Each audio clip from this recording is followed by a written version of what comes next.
बिहार के बक्सर में उत्तर प्रदेश के मुख्यमंत्री योगी आदित्यनाथ ने कहा कि बक्सर बदल गया है। समय था जब बिहार में आतंक था, उस समय बिहार में अराजकता, गुंडागर्दी थी, अपहरण एक उद्योग था और भ्रष्टाचार चरम पर था। आज बिहार को देखकर लगता है कि बिहार अपनी पुरानी उन स्मृतियों को समाप्त करके नए भारत का नया बिहार बन चुका है। पहले आरजेडी की लालटेन की धुंधली लाइट याद करिए, जब डकैती डालनी होती थी तो लालटेन बुझा देते थे।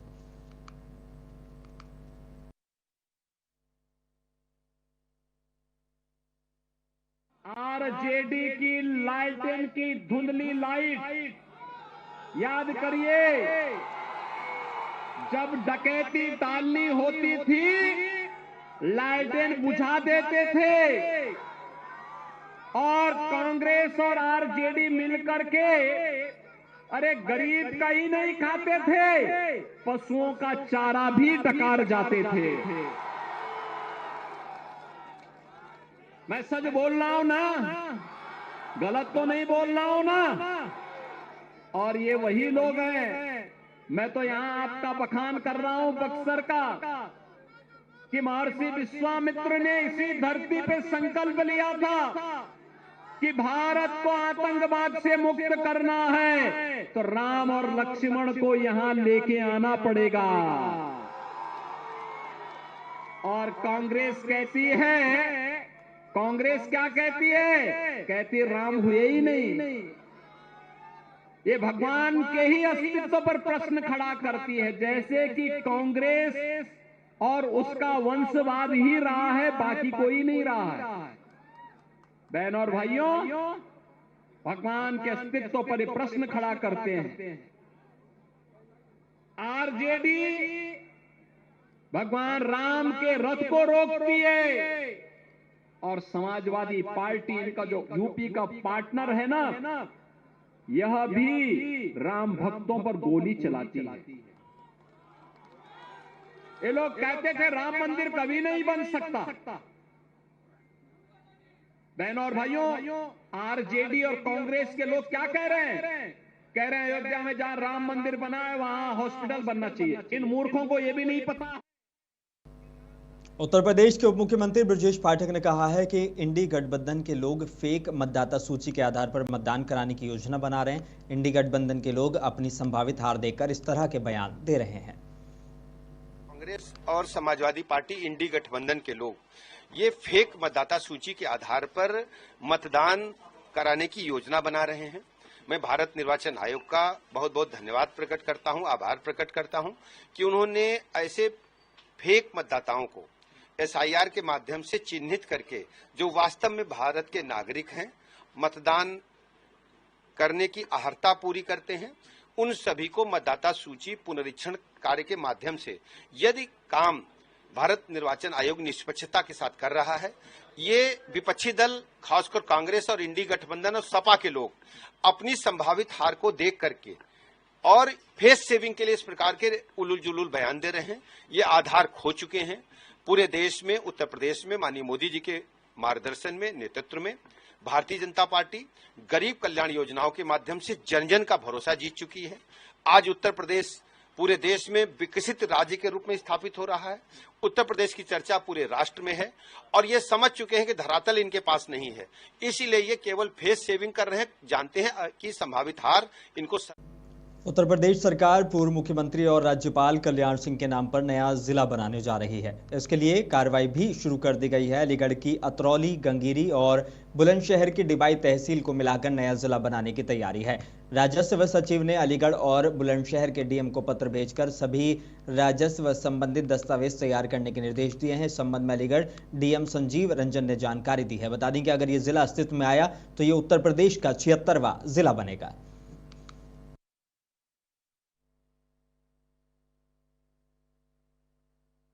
ये एक प्रस्ताव जो है माननीय जनप्रतिनिधि द्वारा दिया गया है, जिसमें राजस्व प्रशासन द्वारा हम मुझसे आख्या मांगी गई है। उस आख्या में हमको ये जांच करके भेजना है कि क्या ये जिला के मानक पूरा करेंगे या नहीं करेंगे। ये जनपद अलीगढ़ और जनपद बुलंदशहर से संबंधित है, तो दोनों जिलाधिकारियों को ये पत्र है। नाम का भी जिक्र है सर? नाम का जिक्र नहीं है, कल्याण सिंह नगर के नाम से है, बट वो दैट इज नॉट फाइनल कि तो कल्याण सिंह नगर के नाम से प्रस्ताव किया गया। तो उस पर कोई कार्रवाई भी शुरू होगी क्या? हम लोग इसके रिपोर्ट अभी मंगा रहे हैं, क्योंकि जिला के मानक होते हैं, उन मानकों को हम लोग उसके आधार पर परख के उस पर रिपोर्ट किस किस तहसील की बात है?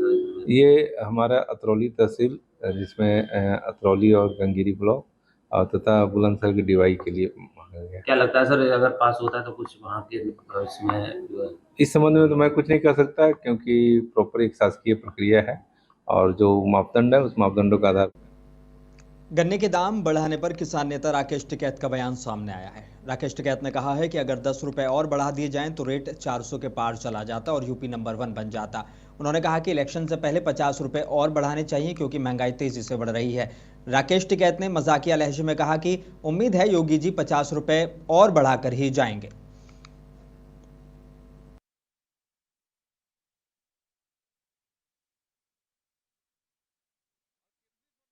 है एक ही प्लेटफॉर्म पे बहुत से इक्विपमेंट, बहुत सी कंपनियां, अलग अलग स्टेट के लोग यहाँ पे मिलेंगे और ये पहली बार या बढ़िया प्रोग्राम यहाँ पे हो गया। और भरत भाई, धर्मवीर, इन्होंने सब लोगों ने लगाई है, तो इनका भाई धन्यवाद। गन्ना मूल्य में भी सरकार ने वृद्धि की अरे है, कम करी गन्ना मूल्य में 30 रुपए करी।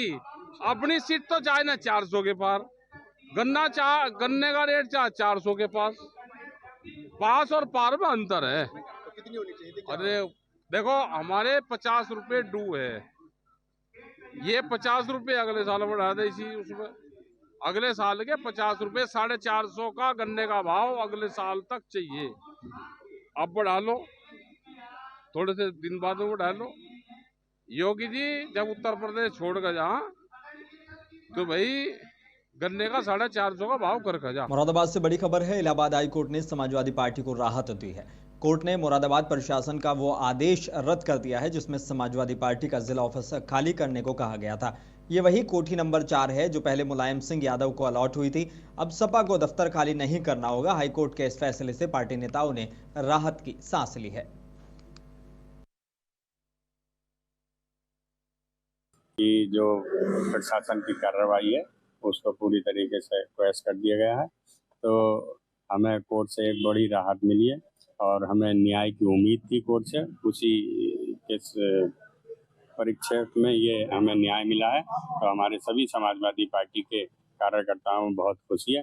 और बाकी जो आदेश आएगा वो सब लोगों को आपको उपलब्ध करा दिया जाएगा।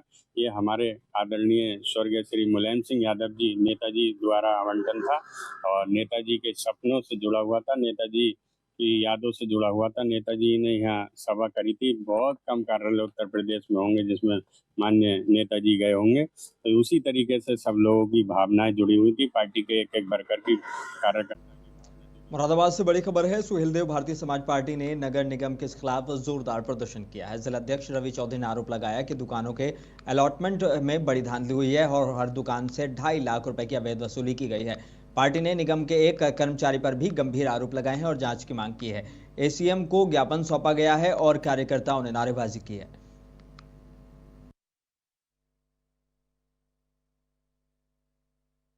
आज नगर निगम के खिलाफ सुहेलदेव भारतीय समाज पार्टी जिला कमेटी एक ज्ञापन देने जा रही थी। किसी कारणवश डीएम साहब बाहर चले गए। एसीएम साहब को उन्होंने जिला कार्यालय सुहेलदेव भारतीय समाज पार्टी पे और सीओ साहब को ज्ञापन लेने स्वयं यहाँ भेजा है। सुहेलदेव भारतीय समाज पार्टी की मांग है कि सुवान पुत्र जफर नगर निगम मुरादाबाद के कार्यालय में वर्तमान में नियुक्त एवं कार्यरत हैं, उनकी नियुक्ति की तिथि पदनाम एवं कार्यभार ग्रहण करने की तिथि विवरण उपलब्ध कराया जाए, जो कि किसी सदस्य ने पोर्टल द्वारा मांग की थी, जो कि निगम ने अभी तक उपलब्ध नहीं कराई। उसकी कॉपी हमारे पास संलग्न है। उसी के साथ निगम द्वारा दुकानें आवंटित हुई हैं। हमारे फल वाले थे, ठेले वाले थे। इन दुकानों की एक्चुअल कीमत जो है 1 से 1.5 लाख रुपए है। सरकारी उसमें सबसे लिए गए 8 साढ़े 8। अमरोहा से खबर है। कार्तिक पूर्णिमा मेले को लेकर सपा विधायक समरपाल सिंह ने सरकार पर निशाना साधा है। विधायक ने तिगरी मेले में तंबू उखाड़े जाने और महिलाओं से बदसलूकी के आरोप लगाते हुए कहा कि ये आस्था पर हमला है और समाज की एकता पर चोट है। उन्होंने वीडियो जारी कर कहा कि तिगरी मेले का अपमान बर्दाश्त नहीं किया जाएगा। विधायक का वीडियो सोशल मीडिया पर वायरल है।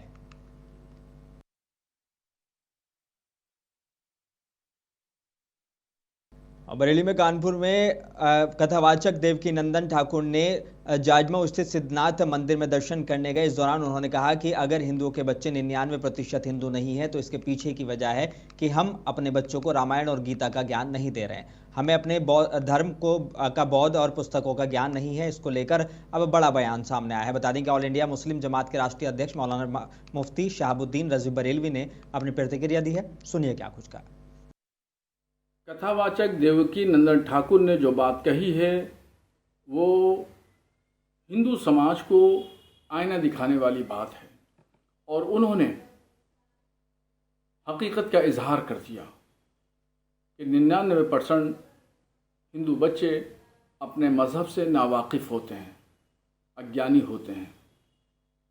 उन्होंने अपने मज़हब के लोगों की जो अंदरूनी पीड़ा है वो उन्होंने बयान की है और मैं उस सिलसिले में कुछ नहीं कहना चाहता हूँ।